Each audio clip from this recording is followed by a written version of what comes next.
தற்போது கிடைத்துள்ள அண்மை செய்தியை பார்த்து வருகிறோம். நீலகிரி மாவட்டம் முதுமலை புலிகள் காப்பக வனப்பகுதியில் வாகனங்களை காட்டு யானைகள் துரத்தியுள்ளன.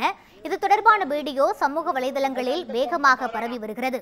இதுகுறித்த கூடுதல் விவரங்களை வழங்குவதற்காக எமது செய்தியாளர் அன்பழகன் இணைப்பில் இருக்கிறார். வணக்கம் அன்பழகன், கூடுதல் விவரங்களை பதிவு செய்யலாம். வணக்கம் முருகி. நீலகிரி மாவட்டம் முதுமலை புலிகள் காப்பக வனப்பகுதியை ஒட்டி கர்நாடகா பந்திப்பூர் புலிகள் காப்பகம் உள்ளது.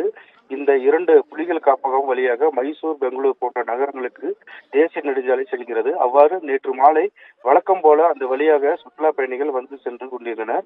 அப்பொழுது பந்திப்பூர் புலிகள் காப்பக வனப்பகுதி நடுவே சாலையோரத்தில் மேய்ச்சலில் ஈடுபட்டிருந்த இரண்டு காட்டு யானைகள் திடீரென ஆக்ரோஷம் அடைந்து சத்தம் எழுப்பிக் கொண்டே சுற்றுலா பயணிகளின் வாகனத்தை வேகமாக துரத்தியது.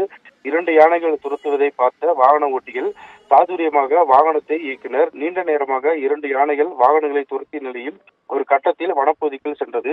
ஒரு வாகனத்தில் சென்ற கேரளா சுற்றுலா பயணிகள் தங்களின் செல்போனில் வீடியோ பதிவு செய்துள்ளனர். தற்பொழுது அந்த காட்சி சமூக தளங்களில் வைரலாகி பெரும் பரபரப்பை ஏற்படுத்தியுள்ளது. விவரங்களை வழங்கியமைக்கு நன்றி அன்பழகன்.